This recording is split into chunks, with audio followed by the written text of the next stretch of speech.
Ladies and gentlemen, welcome to the Packernet Podcast. I am your host and resident analyst, as always, Ryan Schlip, blah, blah, blah, blah, blah. All right, shut up.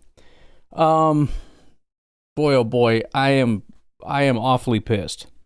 I recorded this entire podcast already. It's done. I already did it. Whole thing. The only thing I didn't do was add the outro music, export the project, and go about my day. Why? I don't know. But what happened? Well, my stupid, idiot, frickin' computer. I don't know if this is a new Windows thing or what, but I swear it's once a month, if not once a week, where they're like, hey man, we got to restart your computer. No, you don't. Yeah, we got to do updates. No, you don't. Yeah, big updates. Big changes, man. Big changes coming.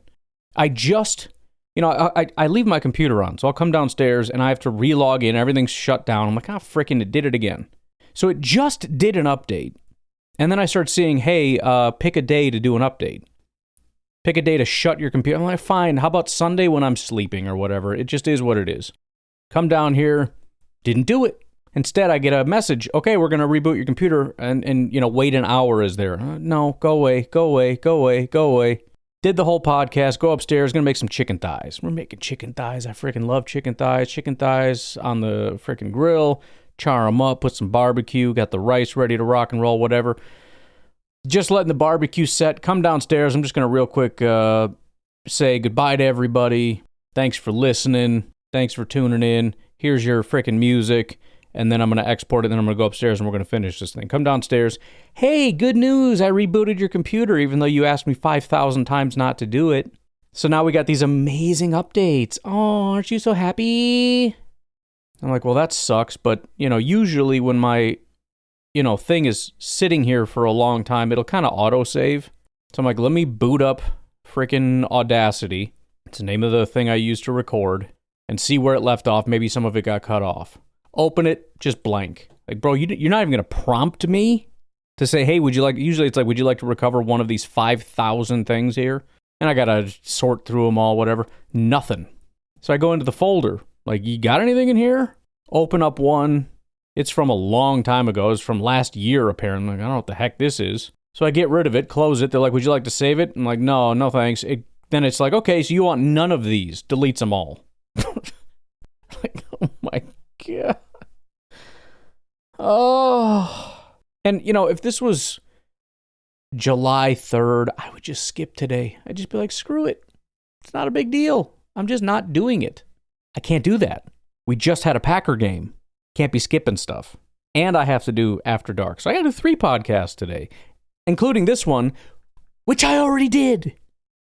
So as pissy as I was in the earlier podcast, it might be even more so today. I can tell you pretty confidently what we're going to talk about, which is a rare situation. So anyways, I know you don't freaking care, but I need a moment to vent about how absolutely annoying this is. So, hopefully the timing of this all works out again, but we're not going to end up having time, presumably, we didn't last time, for the PFF grades, because what I wanted to discuss is a freaking epidemic. And I will acknowledge that it's hard, how can I say this? It's hard to get right, but it's also easy to not get wrong. And that is the reaction to preseason. I think it's hard to nail down exactly what the right response is, exactly how much to react to each individual thing. I think that's difficult. I don't fully have an answer to that. I'm doing my best to navigate that, to say, here's what happened and it matters, but not that much. It's very difficult. When I say that it's easy to not get wrong, though, the absolutely over-the-top asinine reactions to preseason are completely out of control. Now, some of it is manufactured nonsense based on biases and all that kind of stuff. That's what you're seeing with Shedeur Sanders. This is people that know better that suddenly forgot that they know better so that they can push a narrative because they're idiots. And that's fine, because I plan on saving that so that when things crash and burn, not because I'm rooting against Shedeur. I like Shedeur. Actually, I don't know that I like Shedeur. I liked his play in college. I thought he did well in the preseason. I thought he carried himself well, more importantly, in the preseason. But these absolute idiots are blowing this massively out of proportion. But it's not just that. The reactions in this Packer game are completely out of control. And it happens on both sides, and I am going to both sides this thing a little bit, but I think one side is significantly more wrong than the other. And that's one of the conclusions I came to as I was going through this and trying to both sides this thing. And one was, it's very hard. Let me actually start from the other direction this time. Last time I started with the negative fans. This time I'm going to start with the positive fans because there isn't that much here. And there's two reasons I say that. So first of all, what I'm saying is wrong is when people say it's preseason, it doesn't matter. That's oversimplification. It does matter. Of course it matters. They're doing it for a reason. The coaches are mad for a reason. The players are disappointed for a reason. There's also a reason why you want specific outcomes. You're not looking at Romeo Doubs dropping a pass and being completely indifferent to that as though dropping and catching are exactly equal outcomes. Just because it's the preseason. That's nonsense. They're not equal outcomes. One is a good outcome, one is a bad outcome. This is obvious. And trying to oversimplify this for the sake of, almost every time I think this is just things being said to negative fans. But if you overstate your case, you lose your case. This is a very easy thing to win. When negative fans come in and lash out and act stupid, this is a very easy argument to win, and you choose to lose it by saying the preseason doesn't matter and oversimplifying or you're too broad with this. That's not true. Just like training camp, it doesn't matter a lot, but it matters in terms of like what happens on the field. Well, somebody dropped a pass. Oh my goodness. How much it moves the needle on anything is almost zero. But it's not zero. Just as an example, I'm going to play this. Maybe there'll be a couple other examples as well. But it's a little over 2 minutes, 2.5 minutes long. I'm just going to play it. This is Matt LaFleur after the game. Matt, the score is a score, but overall play style, what'd you like or not like as a case may be? There wasn't a lot to like. It wasn't to our standard. And I think every time you step on that field, I really don't. Now, again, I just want to hear Matt LaFleur up against the backdrop of calm down, it's the preseason, it doesn't matter. He's not taking that stance. Matt LaFleur's not going to overreact to stuff. He's not going to cut Romeo Doubs because of a drop. He's not going to fire himself, as literally some people are calling for on social media, that Matt LaFleur should be fired. Which, by the way, Matt LaFleur was standing on the sideline, not calling plays, basically doing nothing but being pissed off at the production of his team. But he should be fired because, I don't know. But as much as he's not going to overreact, he is not going to say, it doesn't matter, it's just preseason, calm down.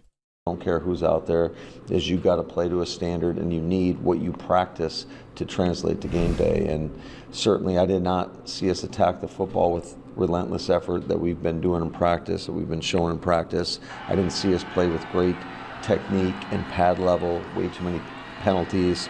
Obviously had the drops stared us right in the face and we couldn't move the football.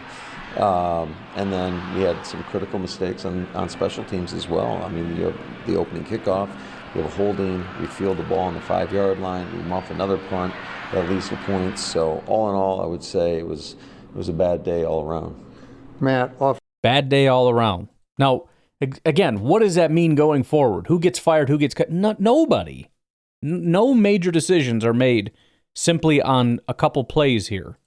How many games are the Packers going to win? We should all run off to Vegas and see how much the line moved for wins, how much it plummeted because of this game. I'm guessing not at all.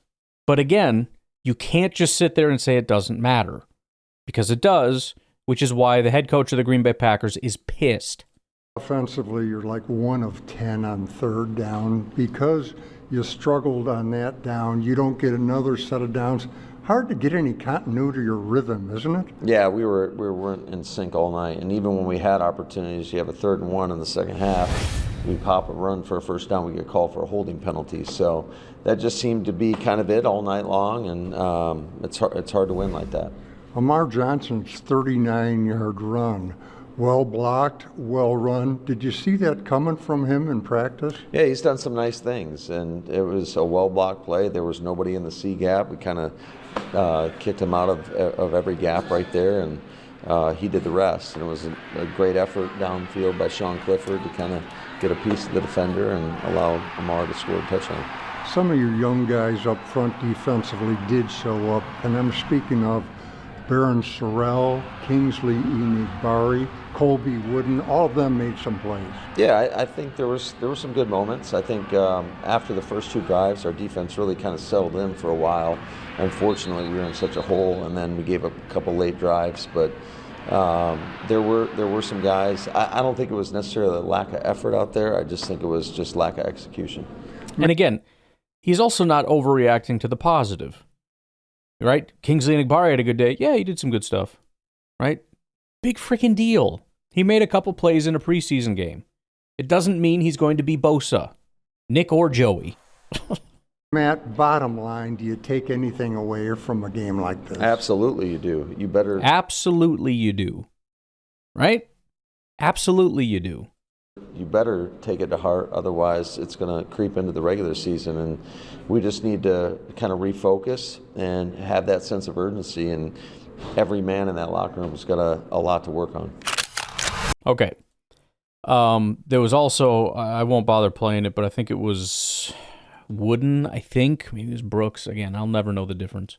But he was in the locker room, and the question was, what was Matt LaFleur's message to the team? And he kind of just took a deep breath and was like, essentially conveying he was just pissed. I mean, he was not happy with the team, and we all got chewed out pretty bad. He settled in on the answer being something along the lines of, you got to take a long look in the mirror at what happened here. Now, again, I wanted to start with this because it's a lesser issue as far as the positive fans go. Several reasons. Number one, they're much closer to being correct in saying that none of this matters than somebody saying it matters a lot. Because how much it matters is infinitely closer to zero than 100%.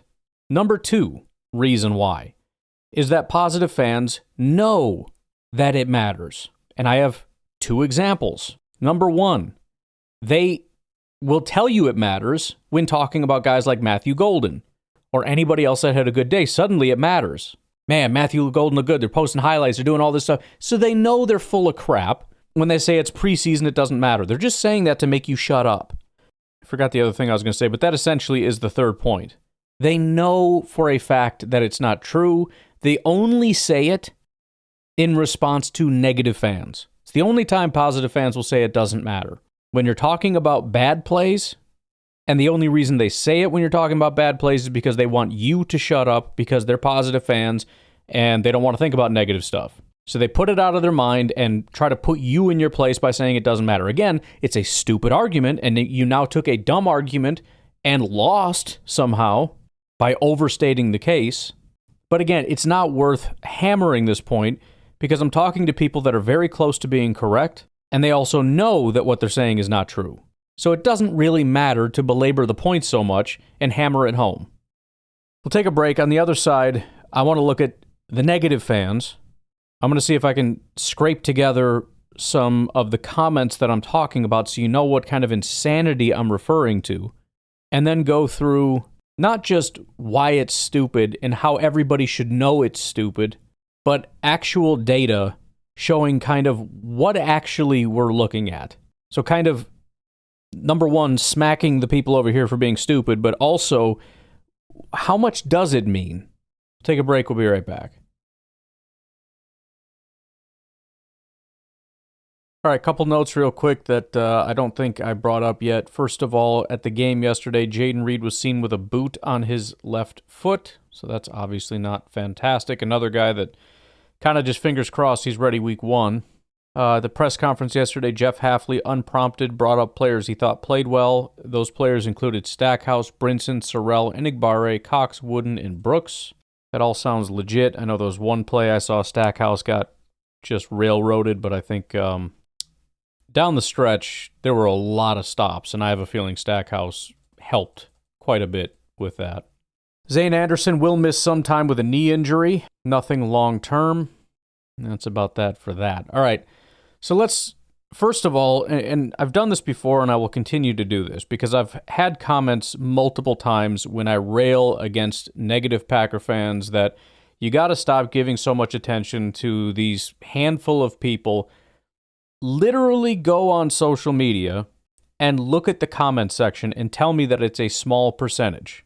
Because I'm telling you, when you go find any Packers reporter tweeting out a bad play, muffed punt, dropped pass, read the comments.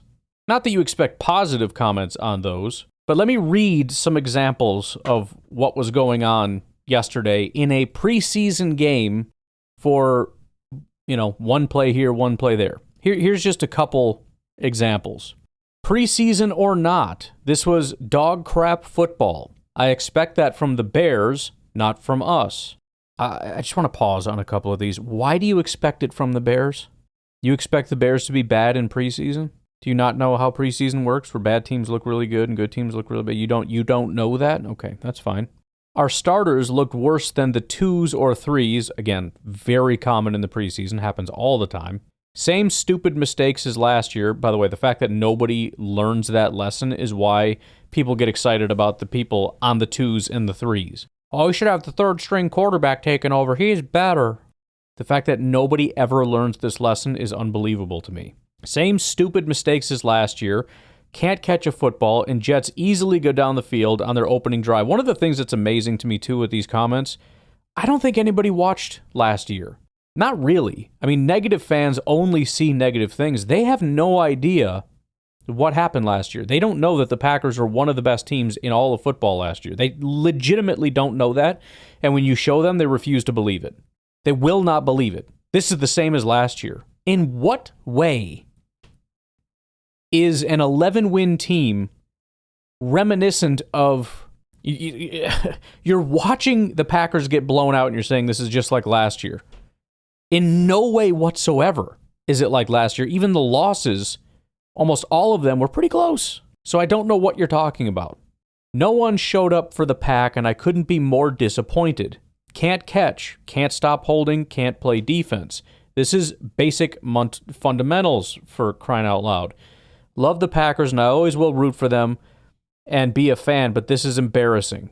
That one's borderline. I skipped a bunch of borderline ones, but it's the complete despair in the message that's kind of pathetic. I love them, and I always will, but this is out of control. Bro, relax. Drama queen. LaFleur is not the guy. Good Lord. If the season goes horrifically wrong for the Packers, Matt LaFleur and Goody will be out of a job. You could make that case, but I have no idea what that has to do with this. Yeah, if the Packers win no games this year, guess what? He's getting fired. Yeah, that probably applies to every coach and every person. What is the point of your message here? I have no idea what you're talking about. If this goes deep into the season where the team just doesn't look good, I don't see how anyone can still defend this guy and Gutekunst talking about LaFleur. You mean, again, same thing. If this continues where they lose all their games in the regular season, how can people won't defend that? People are defending a team that actually was very good last year, and they're all probably not panicking like you about one preseason game. But again, this weird thing that we're doing where it's like, if in the future everything looks like this when it actually matters, then everybody that defends Gutekunst and Matt LaFleur will be wrong, even though they probably won't be defending them at the time. So I don't know what the hell you're talking about. Yes, it's a preseason game. Yes, the calls will be vanilla, but why do Matt LaFleur teams so often look sloppy and unprepared? The reason I don't like this is because the argumentation is sloppy and unprepared. What do you mean by sloppy and unprepared? Can you define that? And then if you define that, tell me how often you see that from the Packers. I'm not even necessarily arguing with you on the premise that it happens at times and it can be frustrating. But how often does it happen for other teams? Because again, one thing I can't stand is the idea that everything has to be perfect, and if it's not, I'm going to throw a temper tantrum about it, and I'm justified in doing so. Nothing in life will ever be perfect. Good teams lose to bad teams every single year, and it's going to happen again this year. It shouldn't happen, but it will happen. For what reason, I don't know, but it'll happen. Probably because it's, the team is unprepared, underestimating their opponent, whatever the case may be, it's going to happen. But how often does it happen, and how do you measure it? Do you have any interest in this? Of course, these people have no interest in this. They don't want to put work in.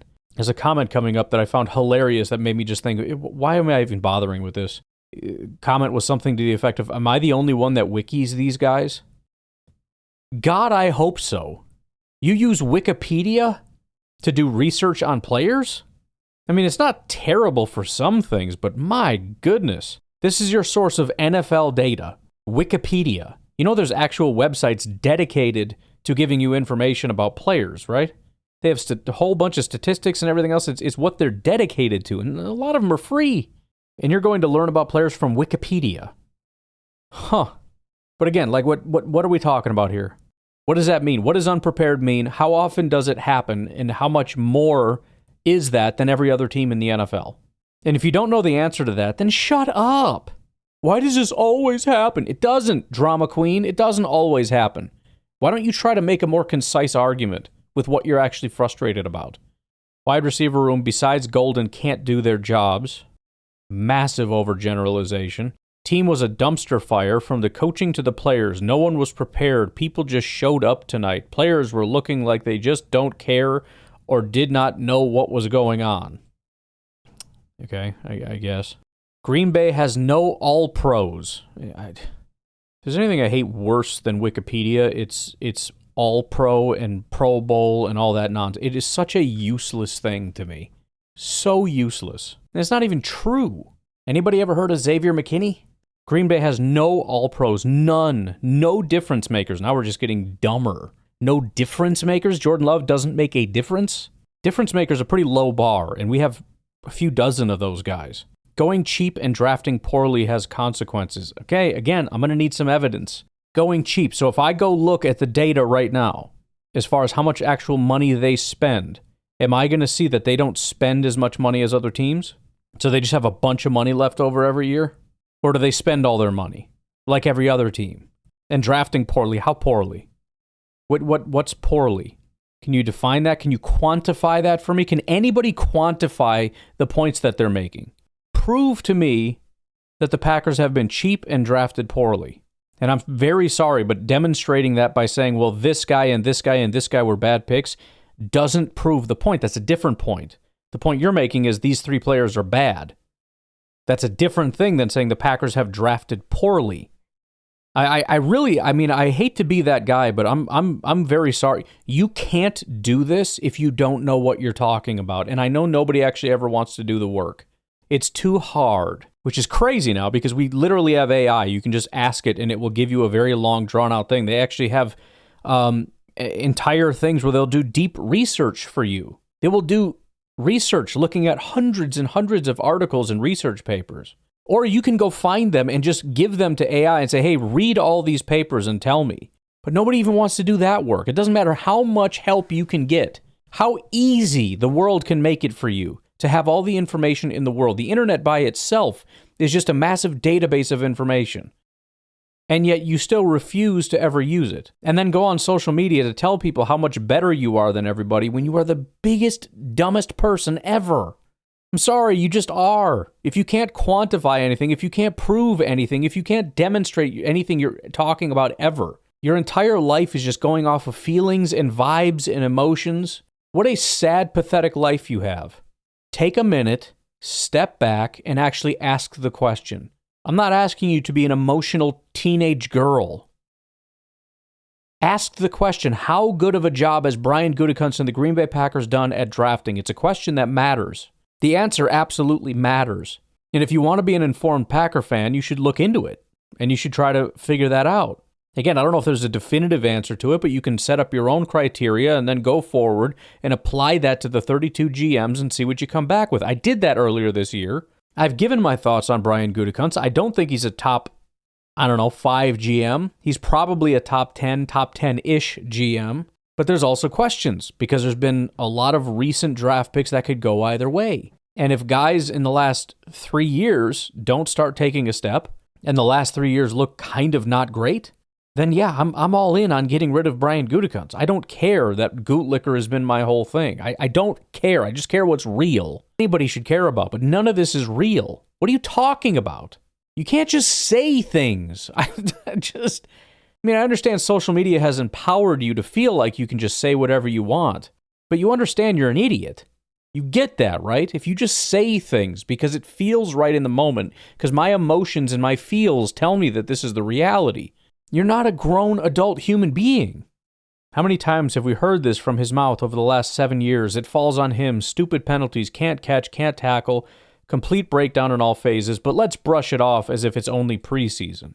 So the point being made here is that constant penalties, can't catch, can't tackle, complete breakdown, this is normal behavior for Matt LaFleur over 7 years, and we shouldn't brush it off because it's a preseason game because this happens all the time. Okay, demonstrate that.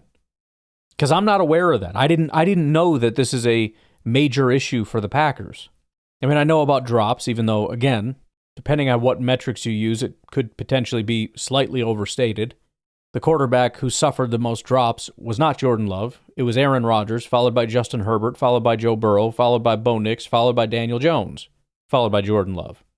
Well, Jordan Love was out a bunch, so that you should be looking at percentages. Okay, then it's Anthony Richardson, followed by Daniel Jones, followed by Deshaun Watson, followed by Aaron Rodgers, followed by Andy Dalton, followed by Trevor Lawrence, followed by Jordan Love. Did you know that?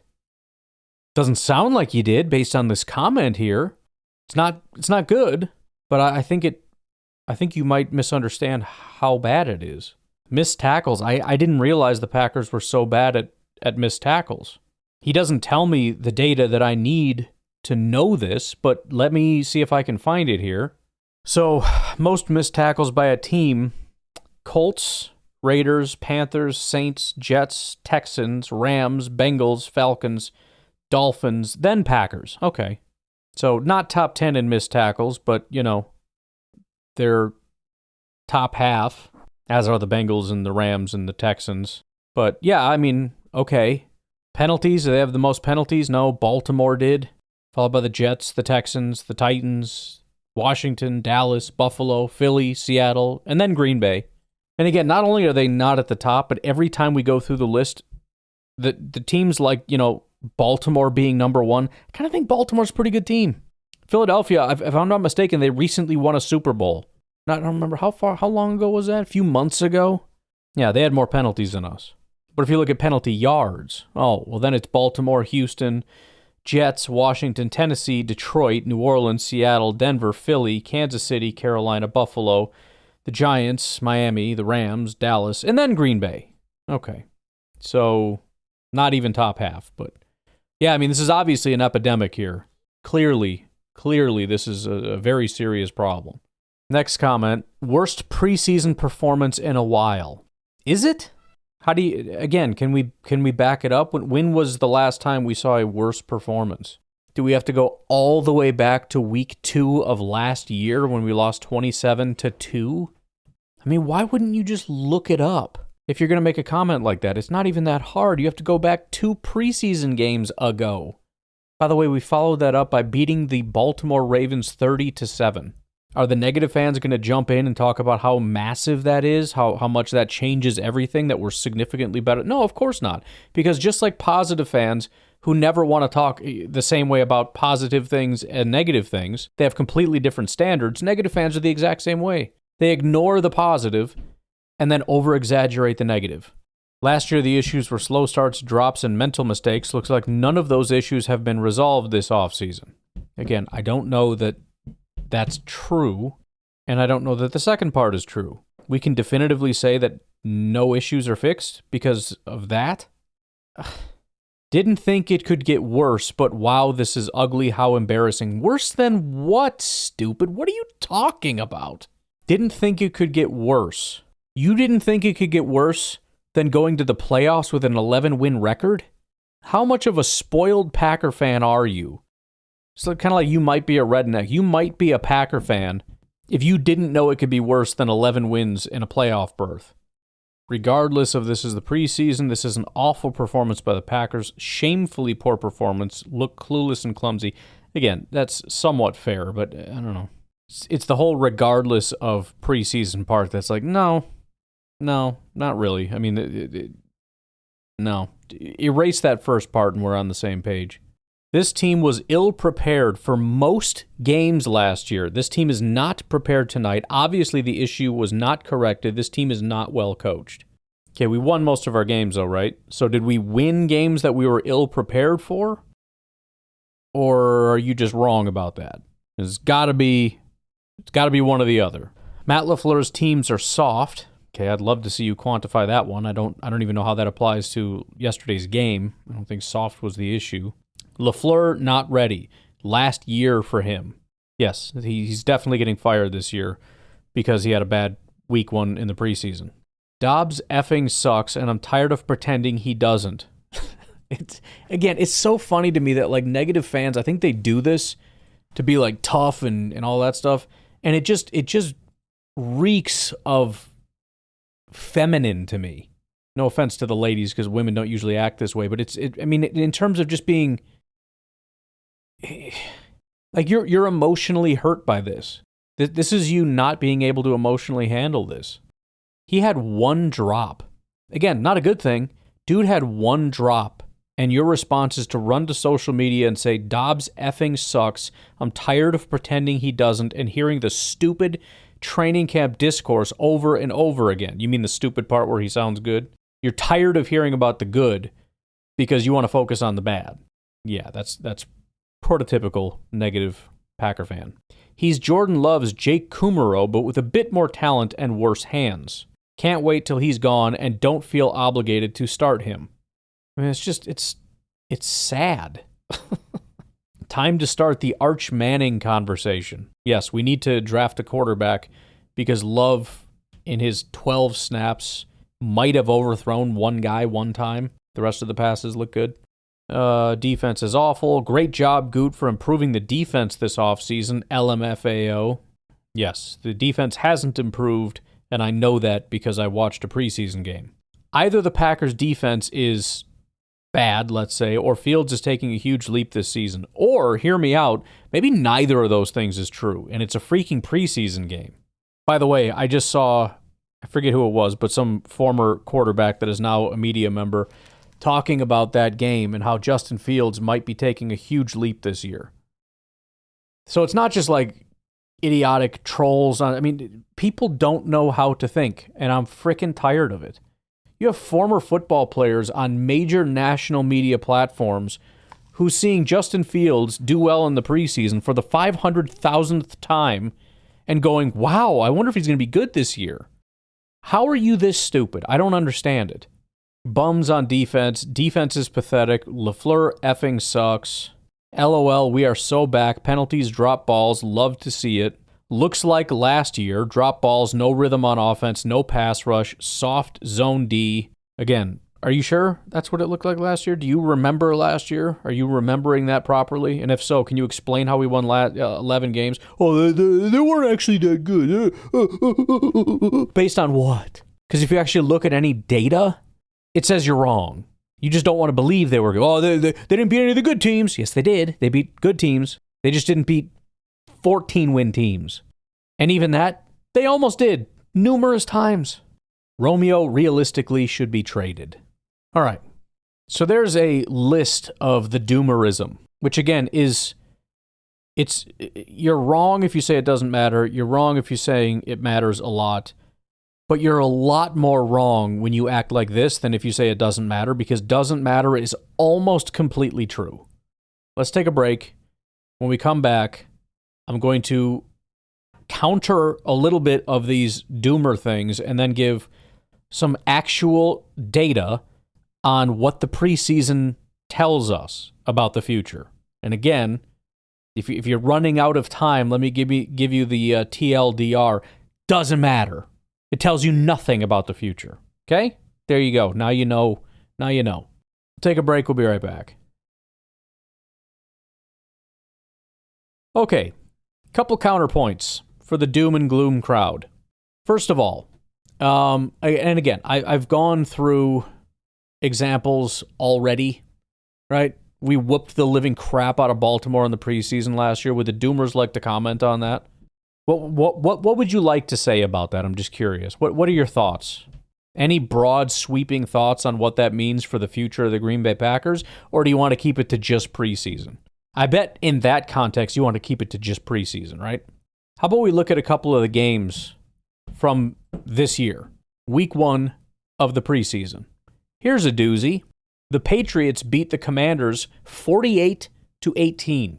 Do you believe if, let's say, tomorrow is week 1 of the regular season, maybe not tomorrow, let's make this as easy as possible. Week 1 is when it is, in let's call it a month. Patriots, Commanders. Not really, but let's pretend. Who are you putting your money on? The team that scored 48 or the team that scored 18? It should be the team that scored 18 and got the crap beat out of them by the Patriots, because Washington is better. Buffalo got beat by the New York Giants 34-25. The Cardinals beat the Chiefs 20-17. And for those of you that are like, well, yeah, I think it does matter. I think maybe we should watch out because these teams are going to take a jump, blah, blah, blah, blah, blah, blah, blah, blah. Okay, let's look at last year and try this again. The Giants beat the Lions 14-3. Any thoughts? We're time travelers now. We've gone back in time. The Giants just beat the Lions. What are you going to tell people? You from the past says, boy, the Lions are not going to be very good. What are you going to tell them? What are you going to tell them about the context of this game and how much it matters? Any thoughts on that? Commanders lost to the Jets 20-17. Comments, questions, comments, concerns? How about this one? The Bears beat the Bills 33-6. So what are you going to tell Bills fans when they turn into you and say this team is trash and they can't win any football games and they're going to have a terrible season? What do you tell Bears fans when they say, see, this is proof that the Bears are about to dominate the 2024 season and Caleb is the truth? Do you have any comments for them about maybe how much they should take preseason with a grain of salt, or are you just going to let it ride? The Jaguars beat the Chiefs 26-13. Titans beat the 49ers. Anything? Any questions, comments, concerns? Nothing? Saints beat the Cardinals 16-14. Thoughts? Well, fine. That's, maybe team data because you got third string, fourth string messing everything up. But as far as like player data, it matters. Okay, let's look at some player data then. First of all, for all the people that want to look at a new quarterback, Jordan Love was the 3rd best quarterback week 1 last year. What does that mean to you? Anything? Do you want to read too much into that, or do you not want to talk about it anymore? You don't want to talk about how much preseason matters. How about we talk about the 2 quarterbacks that are better than Jordan Love? Number 1 was Trevor Lawrence. So watch out for breakout season for Trevor Lawrence, right? So now that we're back in time, you're going to put a bunch of money on him winning MVP? Or maybe not so much. How about the number 2 quarterback, Tyson Bagent? How about the number 4 quarterback, Brett Ripien? By the way, 2 top 5 quarterbacks out of Chicago, Brett Ripien and Tyson Bagent. The rest of the list, Baker Mayfield, Mac Jones, Brandon Allen, J.J. McCarthy, Tua Tagovailoa, Pat Mahomes, Jaron Hall, Bryce Young, Austin Reed, Geno Smith, Bo Nix, Carter Bradley, Jaden Daniels, John Rhys Plumlee, Malik Willis, Dorian Thompson-Robinson, Sam Darnold, Anthony Brown. You getting the point yet? This doesn't mean anything. 3rd highest graded receiver in week 1 of last year was Dontavian Wicks, 91 receiving grade, 0 drops. Any thoughts on what that probably means for the future? By the way, the highest graded receiver was Tegan Quitoriano. So watch out for that guy. Let's go through a couple points that you already know, but you pretend that you don't. Couple of little preseason notes. Starters are often playing a handful of series with no game plan designed for opponents, just base plays and vanilla looks. In season, coaches spend an entire week game planning to exploit matchups. Preseason, they're evaluating players, not scheming to win. Starters frequently rotate with backups mid-drive, which kills rhythm. You're not seeing the actual unit as it will look in September. Yes, drops and penalties are bad, but preseason is literally when you want those mistakes to happen so they can be corrected. Some penalties are a result of experimenting with technique or personnel. Coaches are testing limits in August that they wouldn't in week 1. Conditioning and timing improve with reps. You don't get game speed timing in camp alone. Bad series doesn't equal bad season. Saying they look like last year after a few drives is ignoring the fact that most NFL teams look bad in August, even eventual contenders. In 2021, the Bengals went 0-3 in the preseason with sloppy offense. They went to the Super Bowl. In 2014, the Patriots looked lost in the preseason. They won the Super Bowl. The "they look the same" line ignores the reality that you can't replicate real chemistry in August that builds during the season. Point number 4, personnel evaluations are still happening. Coaches are deliberately putting guys in tough spots, wide receiver versus CB1, rookie offensive line versus veteran edge, to see if they can hang. That means some failures are by design. They stress test, not indictments. A muffed punt in preseason doesn't automatically mean a position switch or roster cut. That's internet GM stuff, not how NFL teams operate. Calling for Matt LaFleur and Gutekunst's job after a preseason game ignores their track record. Gut rebuilt the roster into one of the youngest, most promising in the league. LaFleur's offense, when healthy, have been top 10 in efficiency almost every year he's been here. One August game doesn't override years of evidence on how they actually operate. All of that is, by the way, exactly true. The problem with that entire line of argumentation from the AI, if you couldn't tell, sometimes it's better to just have notes and read them rather than letting me ramble. You need a little bit of both. The problem with that entire thing is, again, negative fans don't believe that's reality. They will not believe it. It's true, but they refuse to believe it. So again, that's all the stuff you've heard a million times. Now let's look at actual data. Okay? Again, I think the positive fans, one of the problems they have is they overgeneralize and they don't actually bring data to the table because they don't know either.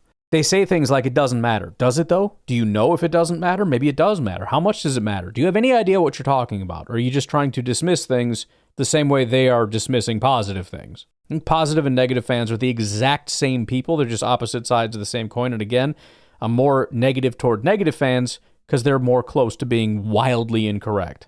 Here's some of the data. I posted this graph on social media. If you'd like to see it, you can see it. There is a website called rcharlie.com. I don't think it's still in action, but it's a guy who does a lot of data research, et cetera, et cetera. I'm not going through the whole thing again because I don't want to. Is the NFL preseason really meaningless? September 1st, 2019. This is Thompson Analytics is the guy. Watching the NFL preseason is always a paradox. Last week, as the Seahawks closed out Game 4 against the Raiders, I was simultaneously glued to the TV and telling myself the game was totally meaningless, which again is the weird dichotomy that takes place as a Packer fan. I'm not pretending it's not difficult. I'm saying before you run to social media, get your freaking head on straight and think things through a little bit because you're going to make yourself sound like an idiot. I'm glued to every moment that's happening, and I'm upset about the negatives, and I'm excited about the positives, while at the same time knowing, again, pretty meaningless.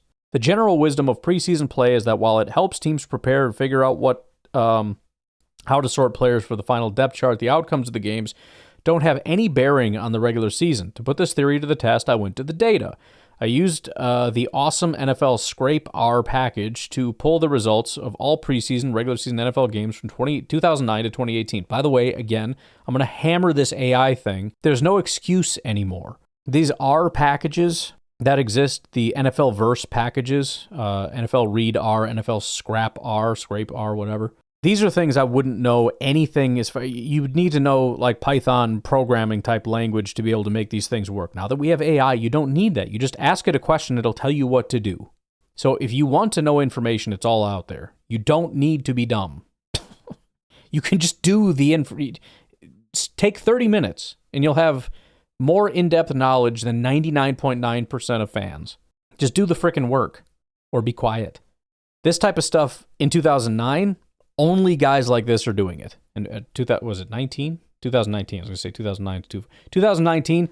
Only guys like this are doing it. And I saw a couple people who had these types of things out there, and I felt all jealous and stuff. And then as soon as AI came around, this became possible. Even like older iterations that sucked, I was running through things like this. Now,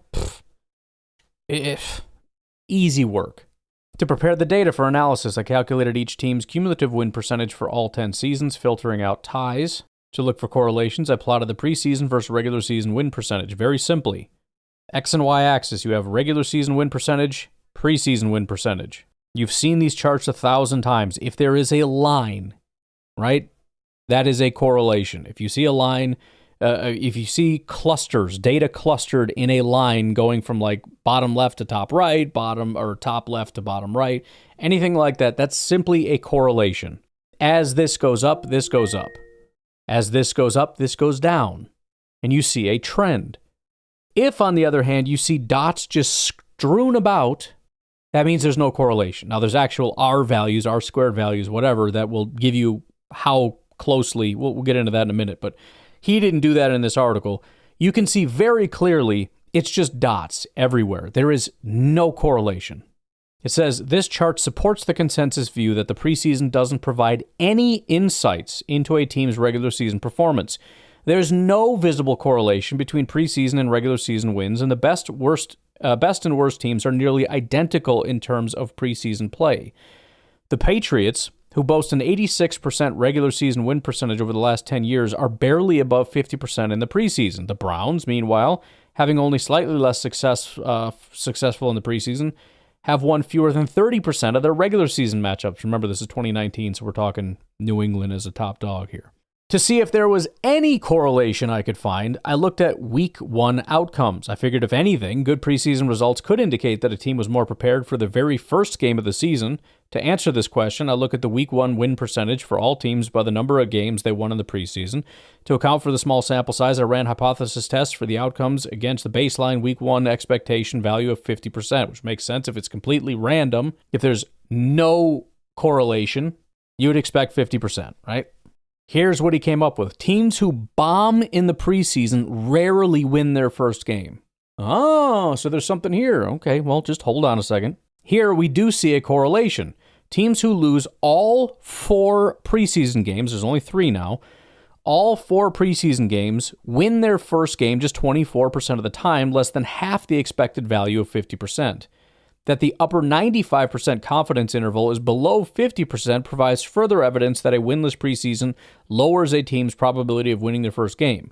Note that the small sample size, only 25 teams have lost every preseason game, widens the error bars and limits our ability to estimate the true probability with precision.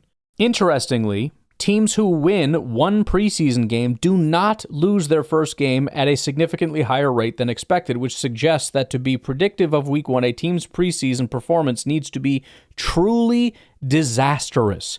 Understand what we're saying right here. He is trying as hard as he possibly can to find any relevance to the preseason whatsoever, and all he can find is that if you lose all 4 games in convincing fashion, that your odds of winning Week 1 drop by maybe 50%, which isn't great, but compare that to having seen one game with the Packers. If they lose this week and next week and the week after, it still isn't enough data because we don't have 4 preseason games. If they lose Week 1, Week 2, Week 3, and then win Week 4, which doesn't exist, but let's just say, that wipes out any data that would suggest that they're not going to win. It could even be the other way. It could be win Week 1 or Week 2 or Week 3. If they win 1, if they're 1-3 with 3 sloppy games, you can't even find data about Week 1, much less the rest of the season. He goes on to say, on the other end, teams who win all 4 preseason games do not win their first game at a significantly higher rate than expected. This could mean that doing exceptionally well in the preseason isn't as indicative of a well-prepared team as doing exceptionally poorly is indicative of being unprepared. Continuing, to verify this effect was unique to team's first game, I ran the same calculations on Week 2. Here, the win percentages return to the expected value of 50%, suggesting the preseason effect fades after Week 1. In short, the preseason, in fact, mostly useless for predicting the regular season, unless you totally bomb, in which case you're somewhat less likely to win, but only in Week 1. That's it. That is as strong a language as you could possibly say. And again, you can't even use that data because we only have 3 games now. So if you go 0-3 in the preseason, I still can't say definitively that it's going to impact Week 1. We'd have to rerun the numbers, and there's not even that much data because we can't go back 10 years because we've only had this 3 preseason thing for, 4 or 5 years. I don't know how long. Not very long. But really think about that. And again, we'll get into the player stuff versus the team stuff and everything else. But compare the reality of the fact that if you go 0-4 in the preseason, it might hurt your chances Week 1, but has nothing to say about your season whatsoever. Compare that to the backdrop of the comments that I read to you about how the coaches need to be fired, the GM needs to be fired, players need to be cut and traded. Oh my goodness. Let's continue on with a little bit more research here. Preseason wins versus regular season success. Relationship between preseason and regular season win percentages for each NFL team finds that there is no predictive correlation. Multiple analyses have found that a team's preseason record is not a reliable predictor of its regular season performance. Over a 10-year span, the correlation between preseason win percentage and regular season win percentage was measured at only 0.07 on a scale of 0 to 1, essentially no correlation. In other words, knowing a team's preseason record tells you almost nothing about how many games they will win when it counts. And again, for those of you that are not fully understanding how concrete this is, what it means is that if you take preseason data and use that to bet money in the regular season, it's not going to help you win any money. This is where the whole put your money where your mouth is thing, I really wish, this is why I started the thing on PackersGames.com, which I don't think it's ever going to materialize into how I envisioned it, but that was the idea behind it, is you take negative fans and you say, okay, bet money, even fake money on your predictions and let's see how it goes. They're going to lose a ton of money, because they're wrong all the time. And this would be another example. If you use the preseason to predict how things are going to go, you're going to suck at predicting the future because you're using garbage data. This isn't speculation. We're not dealing in the realm of your feelings anymore. This is concrete data. And if you go against it, you lose. Year-by-year data shows no consistent patterns. For example, in one analysis of recent seasons, 2018 and 2021 showed virtually zero correlation between preseason and the regular season results. 2019 showed a slight positive correlation, and 2022 actually showed a slight negative correlation. Taken together, these seasons illustrate the preseason and regular season success are not closely associated, which makes sense. A slight positive correlation, slight negative correlation. All we're talking about here is if you flip a coin 50 times or 100 times, or whatever, it's not going to be exactly 50. You're going to have roughly 50 over the course of a long period of time. Sometimes it might be 60. Sometimes it might be 40. But the point is, it's 50-50. Historically, the NFL's best and worst teams performed similarly in the preseason. For instance, in 2009 to 2018, the powerhouse Patriots won about 86% of their regular season games, but only 55% of their preseason. Kind of talked about that in the last article. 2017 Cleveland Browns won a perfect 4-0 in the preseason and then 0-16 in the regular season, becoming only the second team in history to lose every regular season game. As one commentator quipped, undefeated in August, then unwinnable, which is perhaps the most dramatic evidence that preseason success doesn't translate to the fall. On the flip side, only one team has ever parlayed an undefeated preseason into a Super Bowl victory, the 2013 Seattle Seahawks, indicating that such cases are the rare exception, not the rule. It's actually kind of surprising that that's the only team in recent history, considering there's not that many preseason games. You'd think just by accident some teams would win throughout because a team wins the Super Bowl every year. So over 10 years, you got 10 Super Bowl winners. You're telling me only one of them went undefeated in the preseason? I guess that makes some sense, especially if there's no correlation, but it wouldn't surprise me if by accident there were 3. So okay, we've been over all that. But what about individual player performances? Just as team wins in August don't reliably foreshadow fall success, individual player preseason stats have minimal predictive value for regular season performance. A 2022 statistical analysis found essentially no meaningful correlation between key preseason and regular season metrics for players. That was done by 538. This whole thing here was done research with 538, pretty reputable thing there. Quarterback passer rating, the R-squared value. 0.023, near zero correlation. In practical terms, a quarterback's preseason efficiency, passer rating, has almost no relationship with how efficient he is in the regular season. For example, Chicago Bears' Justin Fields posted a 90.2 passer rating in the 2021 preseason, 7th best among quarterbacks. Again, he's very good in the preseason all the time, sparking calls for him to start, but then finished the 2021 regular season with one of the lowest ratings in the league, 30th out of 33 qualifiers. Conversely, other quarterbacks have looked terrible in the preseason, yet performed well when games counted. Running backs, using yards per carry, have an R-squared value of 0.022, no correlation. Many running backs who run wild against scrubs in August get shut down by starting defenses in the regular season. The data shows that a running back ripping off high preseason yards per carry doesn't guarantee an efficient regular season and vice versa. Wide receiver production, yards per game, and yards per reception, R-squared 0.123, very weak correlation. Slight uptick suggests a tiny bit more signal for receivers than other positions, but it's still a very weak link. Often, unknown receivers put up big preseason numbers against backup defenders but disappear once real games begin. Meanwhile, some top receivers have quiet preseasons yet dominate in the regular season. A notable example reinforces this lack of predictiveness. In 2021, Bengals rookie Jamar Chase struggled mightily in the preseason, multiple drops and only one catch, leading some to label him a potential bust. He then exploded in the regular season, breaking rookie receiving records and earning Offensive Rookie of the Year while helping Cincinnati reach the Super Bowl. On the other hand, we've seen preseason stars fizzle out once facing first-string competition. The bottom line is that strong preseason stats don't guarantee regular season success, and poor preseason stats are a death sentence for players. Over the past decade of NFL data, evidence is clear. Performance in the preseason has little to no correlation with performance in the regular season, both at a team level and for individual players. Teams that shine in August are just as likely to flop or excel in the fall, and players who post gaudy preseason numbers might not carry that over when the games count, and vice versa. In short, preseason results should be taken with a grain of salt, as if they are not reliable predictors of regular season outcomes. Probably because they're not. Final note from me, because I could see somebody saying, okay, that's all good and well, but what about going into a situation with a problem and seeing a continuation of the problem like drops? Okay, let's talk about drops. Who had drops in this game? Mecole Hardman had a drop, right? Does he have drop issues? Does Mecole Hardman have drop issues?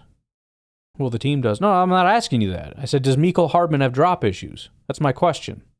How many drops did Mecole Hardman have last year, do you know? 0. Malik Heath, he had a drop. Does he have drop issues? I know he wears the G on his helmet and on his jersey. I get that. But I'm asking you specifically, does Malik Heath have drop issues? Because this is supposedly some big continuation of the Packers and the problems that they have. So is this a continuation of a problem with Malik Heath? Do you know how many drops he had last year? 0. He had 0 drops last year. Well, Dobbs had a drop. He did. He had a drop. Yes, he did. How many has he had in training camp? Has he had 1? 2? I don't think it's been a problem this offseason, but he did have a drop in a game where the team just for some reason seemed to have jitters or some kind of a problem. Everything was going wrong. Yeah, he had a drop. And look, I don't expect Dobbs to be an elite guy in terms of not dropping passes. I don't think that's who he is. Some guys are not elite in that regard. In fact, Jamar Chase, who was just brought up, he still has drop issues. He's also a very good receiver with very good hands. Again, using that differently. Well, Mecole Hardman, look at the special teams. What about special teams? Do we have a problem with special teams? What about special teams is a problem? Well, muffed punts. Well, Mecole Hardman? Did we have a problem with Mecole Hardman last year, muffing punts? You know how many muffed punts he had last year? 0. So unless you believe that there is some kind of a magical thing that is taking place because it's the Packers, even though, again, Malik Heath was a Packer last year. He didn't have drop issues. The point is you should go into this a little bit more intentional and specific, right? For example, when Aaron Rodgers would go into a preseason game and throw an interception, did anybody panic? No. You know why? Because we went into that knowing what Aaron Rodgers was and what he wasn't. What he is a Hall of Fame quarterback. What he's not is a guy that ever throws interceptions. And so you can disregard that. When Malik Heath goes into a game, a guy that had 0 drops last year and has a drop, should I panic about that?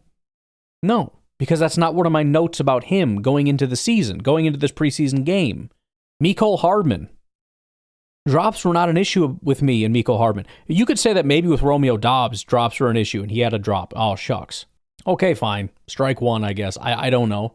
I'm not going to panic about it, but sure. He was not one of the major guys with drops last year. It was Dontavian Wicks and Jaden Reed were the 2 real bad drop guys. But Dobbs also wasn't great. He's got like an 8.5% drop rate, I think, in his career, which again is not phenomenal. It's not devastating, but whatever. Jay Kumaro had better hands. Well, he had a 7% drop rate. I don't know how significantly better is that. I don't know. A little better, I guess. But again, the point is, I'm going to go into this looking for very specific things, knowing that when I see it or don't see it, it doesn't answer the question entirely. It just moves me a half a step in a direction. Same with Matthew Golden on the positive side. I have no idea if this guy's going to be any good. He might be a bust. He legitimately might be a bust. But as I always said, for me anyways, everything's just a percentage. Matthew Golden, is he going to be good? Let's say it was 40% when we drafted him that he's going to be a good receiver. Like 5 to 10% he's going to be an elite receiver. Training camp is never going to move the needle a ton, but it can move the needle. There is a range of how much it can move. Whereas if he goes in and he's dog crap, it could move down here. If he goes in and he's great, it could be up here. This is the range. He's currently at the top of that range. It has moved up slightly because he's basically been perfect. And so going into the preseason game, if he had a drop, it really wouldn't, it would have made me a little bit sad, but that's not one of the concerns with him. So it plays out like an anomaly more than anything. But ultimately with him, I was just hoping to see a continuation of what we've been hearing. He runs good routes and he's got good, strong hands, and we saw that. Does that move the needle massively in a positive direction? No, but it moves it very slightly. It continues in that direction of this might be real. Every day that you stack that success is another day that it becomes more concrete that maybe it's not just a one-off fluke, that it's real. Nothing is definitive, but everything is about percentages. As I say, I went in and was trolling some Bears fans before the game, went on a YouTube live stream, it was in there, and they were talking about how, oh, look at Josh Allen. Look at Josh Allen. You can't be definitive about Caleb Williams. The only thing Josh Allen tells you is that it's not 0%, because Josh Allen took till year 3 to become a really good quarterback. But pretending that means that the needle hasn't moved at all until you get to year 3 or year 6 or year 10 is nonsense. The fact of the matter is there was a starting percentage for Caleb. Let's say it was 50% that he was going to be a good quarterback. Maybe it was 60, I don't know, but let's just call it 50. When you have a bad offseason, it went down. Maybe not a ton, but it went down. Let's say it went down to 48%. Then when you had a dog crap first season, all the excuses aside, I'm sorry, that drops to, let's say, 25%. It's not 0. And it's absolutely possible that he could be great. And him having a horrific offseason again this year doesn't mean he's not going to go off this year. He might. But I'm sorry, the odds are not as good as they were when he was first drafted that things are going to go well. That's all we're talking about here. And again, when you're talking preseason or training camp, man, we are barely moving centimeters on this needle. Millimeters, micrometers, nanometers, picometers. I don't freaking know. Femtometers. Millimicro, nano. Is it pico, femto? Or did I skip one? I don't remember anymore. Nano, pico, femto, I think is what it is. I don't know. So watching the preseason is in part just enjoying yourself. And again, it's not enjoyable to lose, and it's not enjoyable to, so that's out the window. Well, I guess we're not enjoying this one so much. That sucks. You want to watch your team win, and I get that. But it's also about kind of nudging things in a certain direction and kind of solidifying and reaffirming what we hope is true. And that's why I said going into the game, I'm less interested in what happens with Jordan Love, because there's a mountain of data with Jordan Love. And whatever he does, he can go out there and throw 4 picks. I'm not going to be happy about it, and it's going to scare the crap out of me. But ultimately, it's not going to move the needle compared to the mountain of data in much more serious situations than this. More real situations. 4 picks might be a bad example, but but that doesn't mean as much as Matthew Golden or Jordan Morgan or Anthony Belton or even Oladapo or Tyron Hopper. These are the guys that it's like, you know, if you're going to do something, we're going to need to see something. And it's not impossible for you to be bad through training camp and have bad preseasons and then show out in the regular season. But I'm kind of just hoping to see some signs and signals and little things. And the bottom line is we watched a game where the whole team just, for whatever reason, was not in sync. And ultimately what that does, as much as all the negative fans want to use that as some kind of a definitive thing, it makes everything less definitive. Because it just means that all of the signal, everything is messy. And I mean the data is messy, not so much the play on the field. The data is a mess. We're not able to run our offense normally. We're running out of a lot of 3rd and 20s, so we're not running normal things, so we can't see normal plays from normal guys to get good data on these guys. Also, everybody, for whatever reason, is just not playing at their best, so it's not good data. It's bad data. Well, this guy's a bad player. No, that's not what that means. It was just a bad day. And that's not good. It doesn't mean nothing, but it's very close to meaning nothing. It wasn't fun and exciting like we hoped it would be. And ultimately, you take very small takeaways here, not big takeaways, very small takeaways. Again, Matthew Golden didn't really hardly even move the needle at all, but what he did is help to solidify that maybe it's real. The fact that he did it again, it was really just one play. That's all it was one play, one catch. But he's made that play and that catch a lot. And he continues to do it, and it continues to give me confidence that he can do it in the regular season consistently, because he's been so consistent. But again, in conclusion, the preseason is shockingly close to meaning nothing.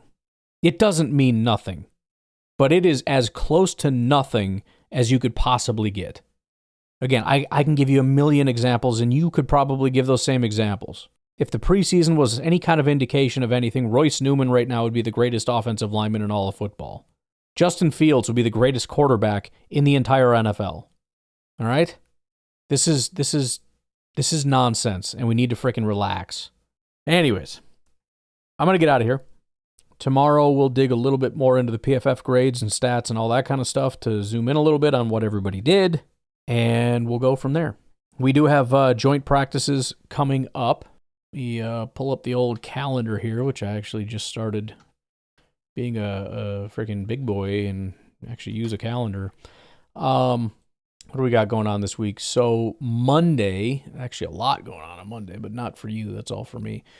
Training camp 10:30 on Tuesday, and then the joint practice is Thursday on the 14th against the Colts. And then another 2 days, we got Lions and Dolphins and Packers and Colts playing in the noon spot. Oh, and the Vikings Patriots. So we got Packers at noon with two other NFC North teams, so we won't be able to watch them. Bears, however, again on Sunday, so we'll get to watch that hopefully with Caleb in the crosshairs, who did not play. I'm going to be talking a lot about that in the near future. But anywho, that's what's coming up. I will talk to you later. Make sure I actually save this. If this doesn't work, you will just never hear this episode. But have a good rest of your day. I will talk to you later. Bye-bye.